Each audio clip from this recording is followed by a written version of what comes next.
Mon Mboka, Héritier Mvouki, encore merci encore pour votre présence. Une fois encore, Naki News F5. D'abord, comment vous portez? Comment va la santé? Ouais, la santé, ça va. Santé du tout. Donc, nous avons besoin que ça va. Oui, actualité oblige. Aux alliés leaders d'opinion. Tout le monde a toujours aux autres traîner. Vraiment, full mot immense derrière toi à chaque fois. Alors, yo étant que leader d'opinion, to bandana social, to moni lelo bascule terrible il y a dollar. Alors, quelque part, la population ne se retrouve pas. Le que moussou se kiti, moussou kitite, carburant kiti, mais les transports restent kaka nenge kaka ezalaka. Place trajet qui est à 1000 francs, bah là 3000, 4000 francs. Panier de la ménagère, ils ont aussi maté dans ma famille. Comment est-ce que vous avez réussi Elo Kowana, étant que leader d'opinion, qu'est-ce que tu peux avoir comme tes impressions? Ouais, dollar, kita dollar, ça lit quand même bien. Pour souhaiter notre chose de dollar et kita. Mais il faut équitaper dans propre. Au moins, dollar et kiti, mais équiti en désordre. C'est-à-dire, taux normal, il y a dollar, ils ont banaté. Les autres, le 13, bah, nous sommes changé à 18, mais côté Msoyo, ils ont changé à 23. Donc, on a des désordres, ils ont côté wana. Et de deux, ce qui dollar et kiti, bah, biloko peut na marché, il faut kita. Il faut te sentir que biloko peut kiti. Mais jusque-là, biloko kiti, dollar et kiti, biloko kiti, ils ont des décadence wana, ils ont ça la propriété. Donc, comme le bateau, ils ont dépensé en francs, mais comme ils dépensé plus que bateau, ils ont dépensé en dollars. Donc, ils ont concordé vraiment. Côté on a l'état lukana na zo ba mesure na bien de façon que stabilité ezala la dollar et puis biloko on a marché et kita so biloko on a marché et kiti ne to sentir ce que valeur vraiment il y a franc congolais na valeur il y a dollar mais si longtemps biloko zo kitate so ça a rapport décadence. Bon, tout le monde a dit récemment le gouverneur de la ville Daniel Bumba a souligné qu'il y a bêta qui s'était makasi calamité pour mettre vraiment au point. Ça veut dire cambiste échangeur nion se fasse enregistrer dans l'état et puis bah ouvrir bah bureau d'échange. Bon, tant qu'il y a d'opinion, vous allez tout près mingi ya ba permis la autorité mboka. Comment vous avez reçu? Non, ça c'est une bonne idée. Ça idée moi bien. Ce qui va salir vous allez bien pour éviter moi des ordres. Du fait que bah cambiste donc tout azana droit aux la cambiste et c'est là où ça crée des désordres. Tout pas la tonne et oya monia ko pesa. Mais ce qui l'état vraiment structurellement anglais wana ba cambiste a tiango vraiment ndinga série ne to mona na ba Brazzaville ba mboka mususu o mona ke série ko sala na côté wana ba cambiste. Ozomona mais lelo du fait que mututu akoki kozala na ye cambiste yango ozomona la muki mo 200 balles na ye à côté na terrain akomi coopérer na ye yango ozo remarquer que to mais le qu'on est-ce que créer encore frustration au sein de la population parce qu'il y aura d'autres personnes peut-être pour éviter ce qui va couper sa modalité faut avoir à commencer la montagne à boyer pour banda aux enregistrer alors au vous allez à mesure t au moins tu créer frustration alors ça va encore amplifier bêtises dans beaucoup. Mais du moins à tel côté ça moi mais du moins l'état a ordre côté vous allez bien. Comme ça, quand on peut avoir la COP en haut, ça la quand même peu structuré, ça la peut quand même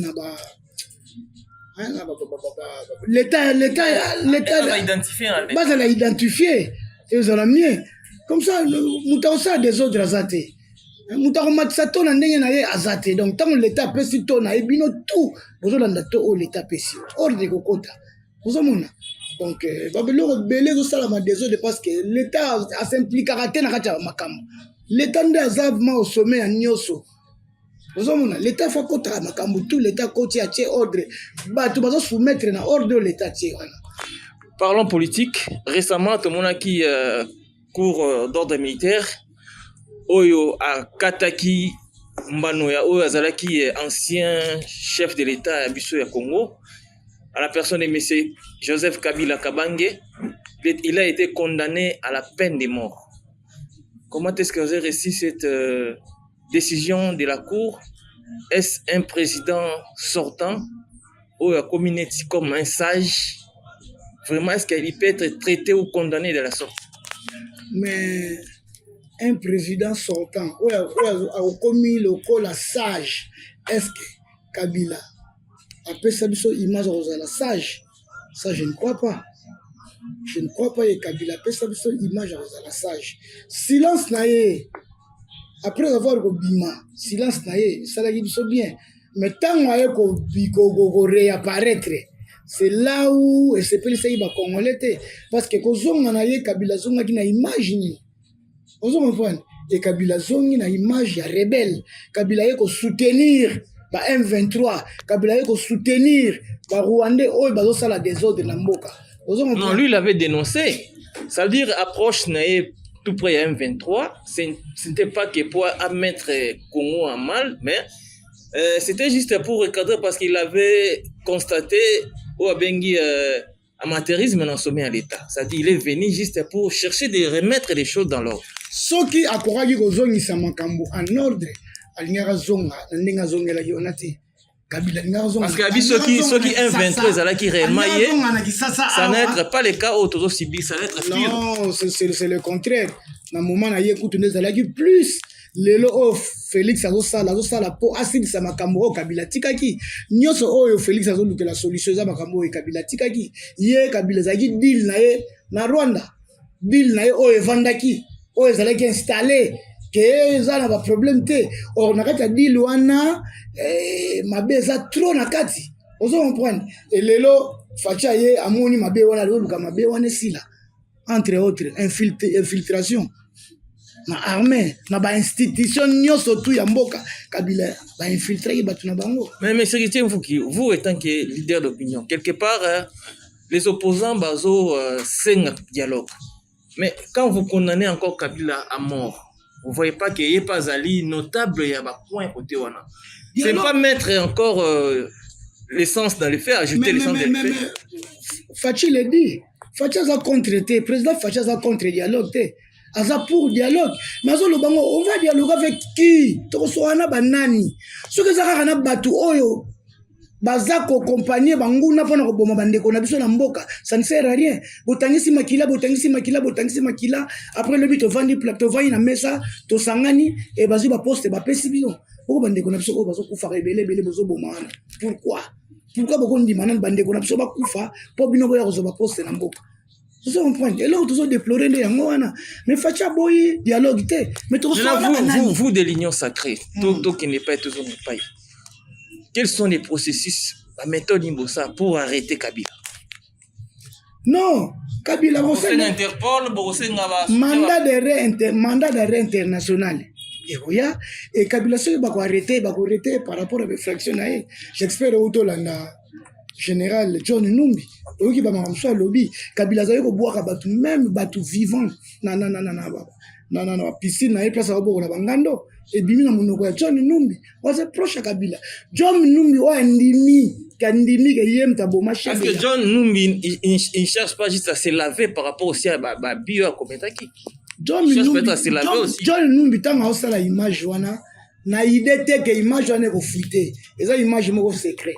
Mais nzambe ninga sala makambo na ye lelo image wana ebimi na miso ya bato ekoyoka makambo oyo ebimi na monoko ya John Numbi. Vraiment ça fait mal, hein? Ça fait mal. Kabila sali mabebele na mboko, Kabila boni batebele bashebe ya wana baza batu te, bana ba famille te, ba fidèle bazana ba famille te, sans compter ba rosi muken baza ebele soto bani ko tanga baza ebele. Mais pourquoi bongo? Héritier Mvuki, yo ozali leader d'opinion, oza moko ya union sacrée, oyo ozaka toujours na kati ya staff wa bengi les amis de Patrick Mouyaya. Toki n'est pas itozonge pai. Fachi Béton, ne bobengaka. Récemment, alobaki moindre escarmouche Kagame akokota Zamba. Mais aujourd'hui récemment, dans qui sortie médiatique nae, lui-même encore cherche à tendre la main, pas à Kabila. Pas à Paul Kagame. Tu vois une chose avec son contraire, Et sa faiblesse, et sa stratégie à diplomatie, c'est quoi aujourd'hui? Non, et ça... Pourquoi? Ça veut dire qu'on se sentir essoufflé. Quand tu vois l'équipe Makassi. Et ça stratégie à diplomatie. Kagame kangi biso kate biso bato kanyi ende catch. Omoni komi kitsa wana facha mikitisi wana. Eza te ke fachi ami kitisi abondeli Kagame te. Eza stratégie diplomatique. Et ceux qui bon landi na langage à fachi wanta ami kitisi. Nasuka nanga lobini. Apesi condition.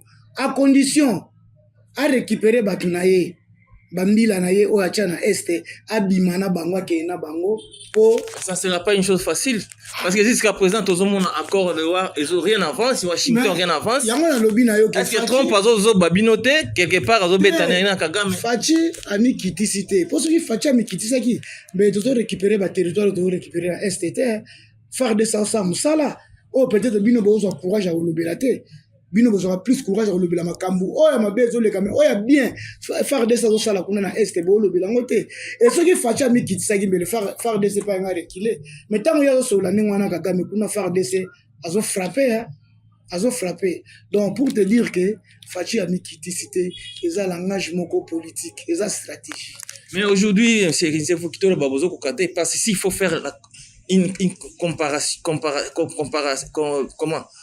comparaison par rapport aux institutions des années 1960-75, Mboka Pezaki toujours dans l'agression, on était toujours agressé. Mais aujourd'hui, les institutions actuelles de nos jours ici, pour répondre vraiment qu'on paie sa population, oh, il y a zo senga zo lingate. Tout le monde est dans mbutu na politique, chacun cherche de tirer drap à côté na e. Omoni ba gouvernement o eleka liboso wana bango bandimelaka deal oyo ya RDC Rwanda deal wana siko fachinda lingi deal wana te c'est là où ça pose des problèmes. Vous comprenez deal wana o bande kone ba leka bandima deal wana salama wana calme raison pour laquelle omona ke est na biso et comme nango ya Rwanda et ba institution na biso tout eza infiltré par ba Rwandais donc mboka oyo eza lokola Kagame mtaza ko dirigeant ngo yo siko tanke congolais vraiment ko permettre lo kwande ngwana biso vumana na Zaire na biso tozaka na RDC na biso ba Rwandais be Kagame abana ko kumbela biso et na ba institution oyo to le kawana dili wana za ko vanda donc Kabila qui n'est qu'à l'étiquette c'est Kagame qui dirigeait vous comprenez alors infiltration ezala ki na ba institution nyonso banda na présidence donc partout infiltration ezala ki ba wande ba kota ba vanda ba koma kokumbela mboka na biso biloko siko lelo facha boine yango wana yango moni kezo créer ba problème ezate facha aussi ça na facilité aya kuchango mais du moins souci na ezata lobby ya ozalate pour facha okenaye mais ouais on remplacer akuta quand même Teresa bien puis biloko wana za la sauté oui nous devons déplorer que yango wana mixage wana hein brassage na ba mixage wana loko toujours déplorer yango wana pesa parmi ba biloko ezo boma vraiment ezo boma mboka na biso makasi yango mais quelque part aussi votre maître Fachi Beton tout le bas bon c'est pas non notre maître biso nyoso to yanga kaka ti non moi je suis pas de l'union sacrée bien sûr nous sommes congolais je suis congolais mais je suis pas de l'union sacrée ah d'accord bon alors nazonga na question na ngai maintenant auto vivre actuellement na ko peso ba détail bon to benga c'est comme une partie état ou quoi parce que actuellement présentement politique Fachi veut faire un dictat. C'est-à-dire, oh, il y a lobby. Nous avons vu récemment ici, Kamere a été déchu ici. Balongo li Kamere, brusquement comme ça. Parce que UDP, c'est l'ingui, oh, il y a lobby, oh, il y a ça comme instruction. Tout le monde a derrière à s'incliner. Donc, l'union sacrée, tu peux pas vivre, pas caïma, pas ça, mais tellement bazo obéir na UDPS. Ils sont contraires à se soumettre. Donc, la partie État comment? Naka caméra, ce que n'endenga caméra ba destituer na fonction na ce que Fachi ya nini na kati wana. Fachi salini, Fachi mtatindi ba destituer caméra. Et caméra tangu yo zo travailler na Fachi, mais boza na parallèle na Fachi te. Yo za contre makamnu za Fachi. Yo so mona caméra telemina na. Non, ça se dit dans des couloirs. Ça se dit dans des couloirs. Fachi ne peut pas accepter derrière les caméras ou les téléspectateurs Nima que non c'est pas lui il est innocent mais na ba yo moza conscient caméra que au télé MC micro na INC ba ko bisa yo ata ba INC te Yo tant que Congolais, Fachi oazo sala ngo na ino sacré ta sala ngo pona ba Congolais nyonso to mboka. Eza pona bentera ba Congolais nyonso to mboka. Eza ka pona Fachi beto na ino sacré na IDPST. Et là on est batu ba osala berere yango wana. Yo soki vraiment oza Congolais de père et de mère. Oza na sima Fachi. Caméra a pêché en quoi? On a pêché exemple. A pêché en quoi? Bakangi ba généraux et belé awa na complicité assassinat ya Fachi. Tant bazo sambisa bango na scène bango na subasmana, combat caméra zo bimaka toujours na kati. Combat caméra zo bimaka toujours na kati. Yo so kozaki Fachi. Comment expliquer quelqu'un qui lui a aidé ba sali campagne ensemble? Ba réussir à vivre victoire ensemble? Ça est comme coach. A renversé sous Moutunaï, oh ya, tout le bateau qui a façonné, oh ya, Pessi quand même, apporté quand même main forte. Mais ça politique, hein, et ça politique, la politique tout. On est à penser peut-être, parce que quelque part, la personne de caméra vous fait peur. Aux la caméra, on travaille en Fachi, à na union sacrée. Mais ça, au tali na terrain, aux hommes qui ont vision mon côté. Caméra, ça toujours contre les propos au Facha Zolo, Bayaza au contredire. Et ça, normalité. N'a pas besoin d'exemple belé. Et ça, normalité de Gonangaï. Caméra qui a la même vision à Fachité. Caméra qui a la même vision à Fachité. Alors, si vous avez la même vision à Fachité, il faut me vendre que vous savez, caméra trahir trop. Et puis, ma trahison, caméra bandit les lots. Même dans le gouvernement, dans le ligne où il est Kalawa, na Kabila, ou les autres, na caméra, va souga nende. Sans déménager. Ils ont un point. Ils ont déménagé. Caméra, là, moutou, oh, Fachazo sur la Makamba Est, caméra, il y a pour encourager dialogue, que lobby n'a pas zumboka boy, bazumboka boy. Aussi longtemps qu'on a pas zumboka, mais il y a encourager. Or, il y a face à la même vision à Fachi. Il y a la même vision à Fachi. Faisons une marche arrière et nous allons chuter par là. J'ai suivi ce matin votre leader Patrick Mouyaya, comme responsable. Il y a les amis de Patrick Mouyaya. À lobby dans un dialogue. Bango bako dialoguer kaka na ba oyo baza ba congolais siko bazo boaka flèche nani waza congolais te tuni siko yo est-ce que yo tant que congolais est-ce que yo vraiment congolais tous à l'étranger mais non na bi pourquoi na tuni question na pourquoi na tuni question non na tuni na tuni avant de répondre yo oza vraiment congolais de père et de mère est-ce que yo tant que congolais de père et de mère okondima vraiment que to dialoguer na ba étranger pour ba étranger ba récupérer pouvoir en mboka na biso okondima ngota que congolais na tuni question na pourquoi parce que dans des couloirs ça se dit que non bino bozo boire éponge na muka kapa ya Kabila mais yango siko na loba soki bo exclure azape na ba militant azape na ba staff oyaye o bazape ba congolais lui-même Kabila se dit aussi congolais. Parce que beaucoup exclure est-ce que quelle forme il y a dialogue voilà ba militant c'est failli l'avoir accepté Kabila ya ba vanda bo solo militant o bazana sima ya Kabila ba la plus d'intérêt na bango personnel c'est un copain nimaki Kabila ya bo solo c'est un copain à condamner voire même Semko na c'est malheureux pour na Semko ba religieux wana c'est malheureux pour na bango makambo bango bazo ko sala eza digne ya ba religieux te je regrette je regrette mais mu kolonini ba ko condamner bato bazo boma bande ko na biso na este c'est là où il y a les problèmes ba tellement peu tant que ba chrétien ba condamner bato bazo boma bande ko na biso na este mais comment bango ba ko condamner bato bazo sa ba be na este na biso te bazo kotelaka toujours ba paya bato ndenga no mona bango bazo na besoin vraiment ya donc 5 fois ça infiltré infiltré makasi kotala ba déclaration na bango baza infiltré makasi yo kaka makamu John Numbi auto luba pona Kabila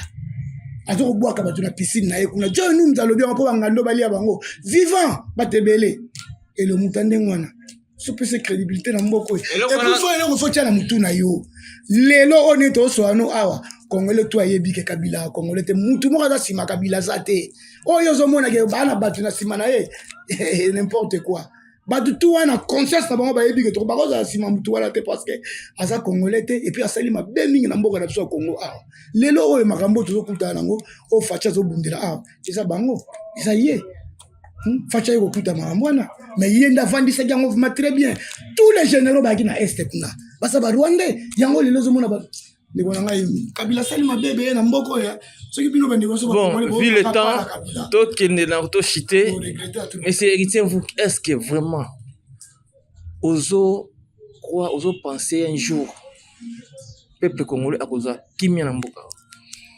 En tout cas, ngai naza vraiment na conviction wana ke soki totamboli kaka na nzela oyo faci azoluka un jour peuple congolais ovanda calme tosouffrir tokufi trop pendant 30 ans.